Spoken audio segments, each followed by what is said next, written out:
Greatest of all time അതിനെ പറ്റിയുള്ള എൻ്റെ ഒരു വ്യൂ. ഇപ്പോൾ അതിൻ്റെ ട്രെയിലർ ഇറങ്ങിയിട്ടുണ്ട്. അപ്പോൾ ട്രെയിലർ കണ്ടപ്പോൾ ഞാൻ ആദ്യം വിചാരിച്ചത് സയൻസ് ഫിക്ഷൻ സിനിമയായിരിക്കും. ഈ വിജയ് കാരണം ഈ വെങ്കട്ട് പ്രഭു ആണല്ലോ ഇത് ചെയ്യുന്നത്. അപ്പോൾ വെങ്കട്ട് പ്രഭു ഇതിനു മുമ്പ് ചെയ്ത മാനാട് സയൻസ് ഫിക്ഷൻ ആണല്ലോ ഈ ടൈം ലൂപ്പ്. അപ്പോൾ അതുപോലെ ടൈം ട്രാവൽ ആയിരിക്കും ഇതിനകത്ത് നിന്നൊക്കെയാണ് ആദ്യം വിചാരിച്ചത്. കാരണം ഒന്ന് ഡി ഏജ്ഡ് വേർഷൻ, വിജയുടെ ഒരു ഡി ഏജ്ഡ് വേർഷൻ ഉണ്ട്. അപ്പോൾ ഏതോ ഒരു മിഷന് വേണ്ടി ഇയാളേതൊരു പട്ടാളക്കാരൻ അല്ലെങ്കിൽ ഒരു സ്പെഷ്യൽ ഓപ്പറേഷൻ ചെയ്യുന്ന ആൾ. അപ്പോൾ ഏതോ ഒരു മിഷന് വേണ്ടി ഇങ്ങനെ പോകുന്നു. അപ്പോൾ അവിടെ ഡി ഏജ്ഡ് വേർഷൻ പഴയ കാലത്തേക്ക് പോകുന്നു. അപ്പോൾ സ്വന്തം യങ് വേർഷനെ കാണുന്നു.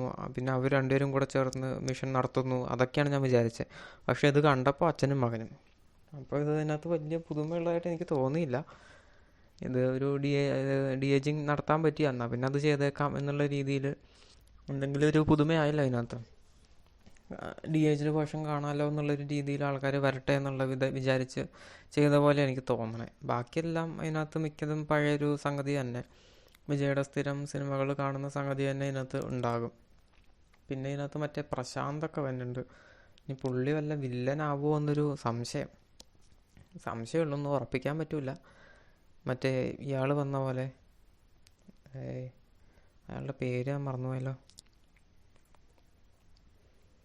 ദളപതിയിലൊക്കെ ഉള്ള ആ പുള്ളി അരവിന്ദ് സ്വാമി ഇടയ്ക്ക് ഒരു വിക്രം വേദയിലാണോ വിക്രം വേദയല്ല, ഏതൊരെണ്ണത്തിൽ വില്ലനായിട്ടൊക്കെ വന്നത്. അപ്പോൾ അതുപോലെ ഒരു തിരിച്ചു വരവായിരിക്കുമോ എന്നൊക്കെ എനിക്ക് തോന്നുന്നുണ്ട്. അജ്മലിനെ അധികം കണ്ടില്ല ട്രെയിലറിൽ. ചിലപ്പോൾ പെട്ടെന്ന് കാണിച്ചു കാണും. ഭയങ്കര ഫാസ്റ്റായിട്ടുള്ള കട്ടാണ് ഈ ട്രെയിലറിൽ. അതെനിക്കൊട്ടും അത്രയ്ക്ക് അങ്ങോട്ടേക്ക് ഇഷ്ടപ്പെട്ടില്ല. ഡി ഏജിങ് കൊള്ളാം, ഡി ഏജിങ് തെറ്റ് പറയാനില്ല.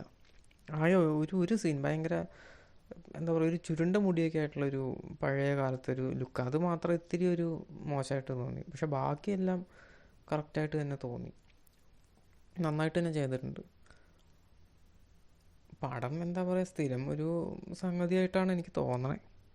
അറിയില്ല, സിനിമ ഇറങ്ങുമ്പോൾ അറിയാം ഇനി മൊത്തം.